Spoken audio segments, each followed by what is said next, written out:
Welcome to the audio excerpts of Bhagavad Gita for All with Nolan Narula on GettingPositiveKarmaNow.com. Recorded in front of a live audience. Abhyas yoga yuktena, practice, abhyas, practice. Yoga yuktena, being linked and engaged in this consciousness with me, chetasa, with mind and intelligence, so man and buddhi.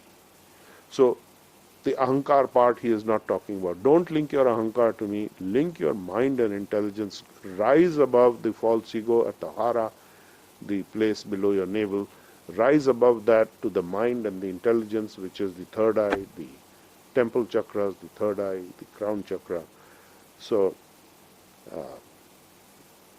Nanya Gamina, without being deviated from this path, Paramam Purusham, the Supreme Personality of Godhead, Divyam, transcendental, Yati, achieves Partha, son of Pritha, his cousin, in other words, Anuchintayan, constantly thinking of me.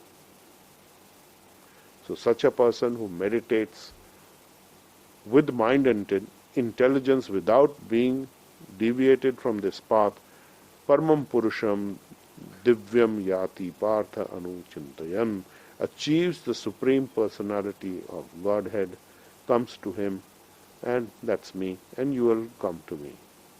So what is me? He's there present on the battlefield. What does it mean, come to me?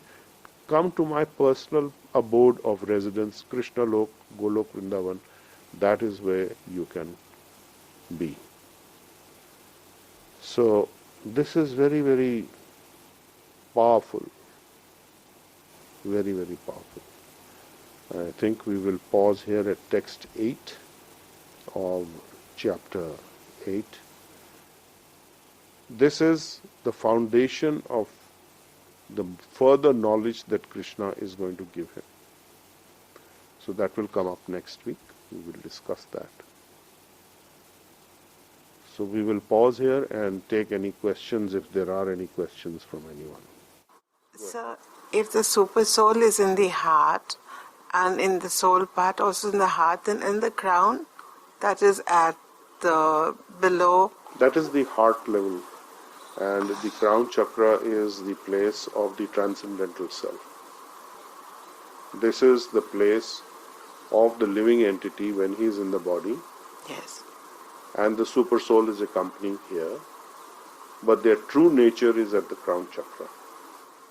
So when we do our healing and when we lose ourselves, meaning not lose ourselves, when you go into a consciousness of a blissful state, then we are at the crown?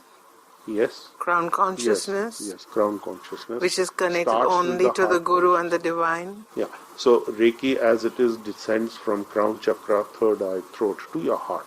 So it is covering this aspect from the spiritual nature, which is now coming down through these chakras to your heart level. That's where you experience the bliss. Yes, so that is in the heart and in the transcendental.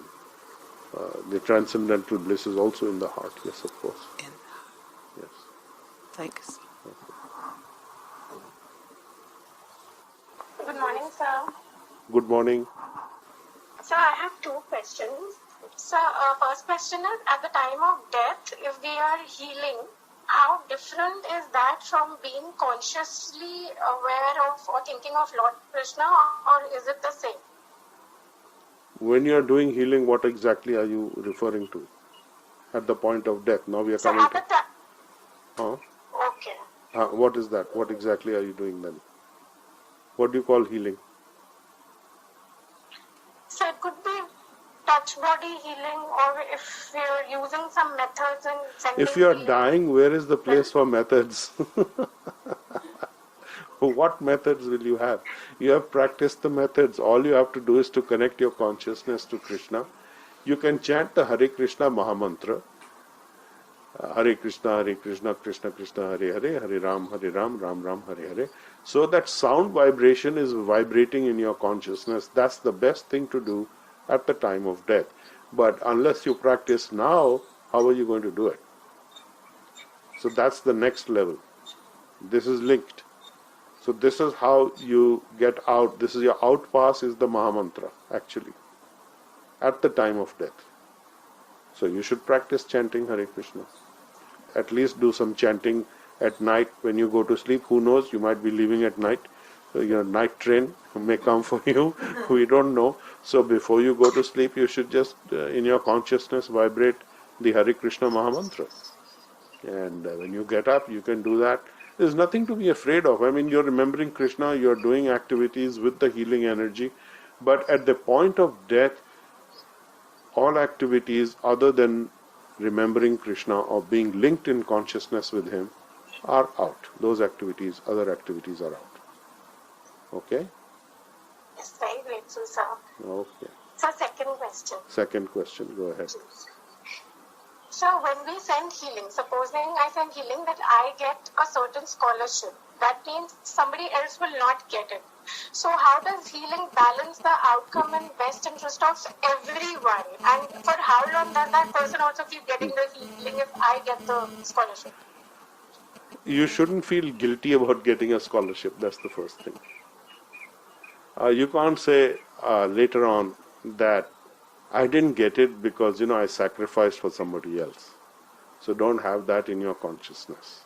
Because underlying your question is that ego situation where you are already preparing that in case I don't get it, then my fallback position is that I sacrificed for the other person, so I am such a great person. So that's not true. Get rid of that consciousness. So the reality is that as you are qualified, you will get a scholarship. Everybody can't have the same thing if it's limited in quantity. Even things that are unlimited in quantity, everybody does not get the same way. For example, in Beijing, China, and in New Delhi, India, we are getting the most polluted atmosphere. And somewhere in the Colorados, in America, in the Rocky Mountains, there's absolutely perfectly clear, pristine air, and in other parts of the world. So, what does that mean? Everybody will get according to where they are, and there are certain higher considerations. And whoever is more, you can say, qualified to receive, they will receive. Now, everybody cannot get first position in any exam. There has to be somebody, there may be a few people who tied up with the same numbers. But you cannot have everybody getting a first or everybody getting qualified for a particular gold medal if there is such an award in the learning aspect. So if you're getting a scholarship, you don't have to worry about the other person. You can send healing that if you're feeling guilty, basically this is some kind of guilt, well, send healing to them that they have also progressed in their lives. I'm not taking your share. This is my share, which is why I'm getting it. If it was your share, I wouldn't get it. It's very clear. It's as simple as that. What is your share, you're getting. And you may be getting more than your share because of divine grace. And that's also fine. There's no need to feel guilty. Okay? So if I'm at an advantage as a healer, yes. Like,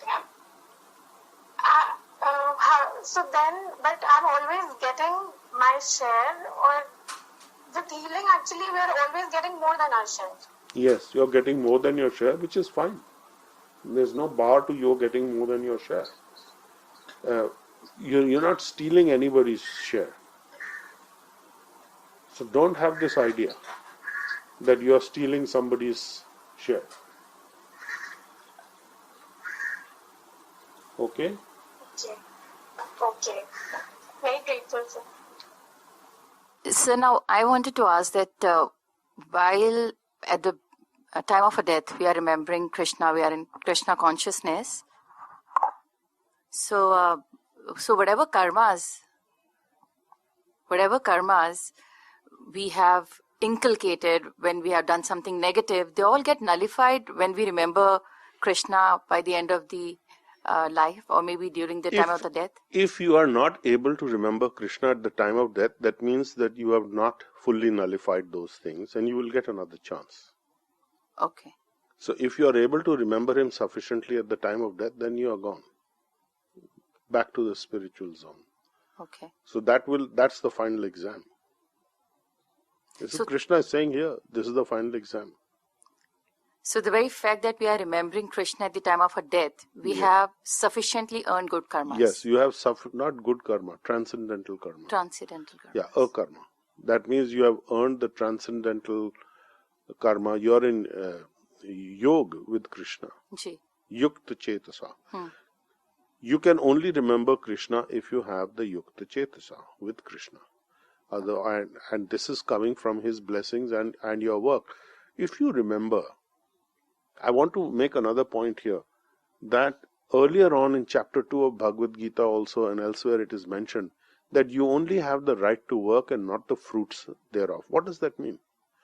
I refer you to the statements in chapter 7 and 8 where Krishna is saying that he is actually the talent of everybody, he is the power of everybody, anything that is wonderful and great is actually his energy, and the person is only working. So that's why you have only the right to work. So your talent is not your talent. It is your work which has unlocked Krishna's blessings by which you are able to achieve certain things. So this is above the false ego. This is the mind and intelligence understanding of your talent or your capability. So that also you will get from Krishna only. The only thing you have to work at it with determination that I want to be here. This is what I want to do. And you'll get there. That's it. Okay. Also, sir, I just wanted to carry forward Shipra's question when she was asking that are we kind of guilty are we stealing somebody's karma or maybe opportunities? But I was just thinking, do we earn also more opportunities while healing? This is kind of we are earning them for ourselves? Of course, when you do healing, you see, because the healing is directed toward a particular purpose. There is firstly the gross apparent purpose or on the face of it that you are asking for a particular benefit. Behind that is that you are getting liberated from the attachment to that.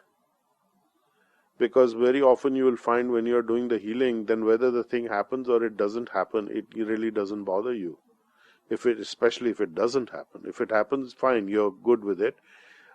You're happy and you keep moving on and you're more confident and strong. And if you don't get it, you don't start lamenting. If you do, then you're not in the right consciousness. You have not done the healing properly because that aspect is missing. So that is in the beginning stages. The neophyte Kanishta Adhikari aspect where you are expecting results. You're doing this because you want the benefits. So then it is that you are doing it whether you get the benefits or not. You are channeling this to everything, which is what Krishna is saying that you should do. There is the heart-to-heart connection with him and with other living entities through the super soul aspect. Yeah. Ji. Okay. Okay. Thank you very much, sir. Okay. Anybody else have a question? All right. Anything else? Okay, so we will conclude here today at chapter 8 and we had completed text 8. Om Namo Bhagavate Vasudevaya. Om Namo Bhagavate Vasudevaya. Om Namo Bhagavate Vasudevaya. Om Namo Bhagavate Vasudevaya. Om Namo Bhagavate Vasudevaya. Okay, thank you all for coming. We can log off.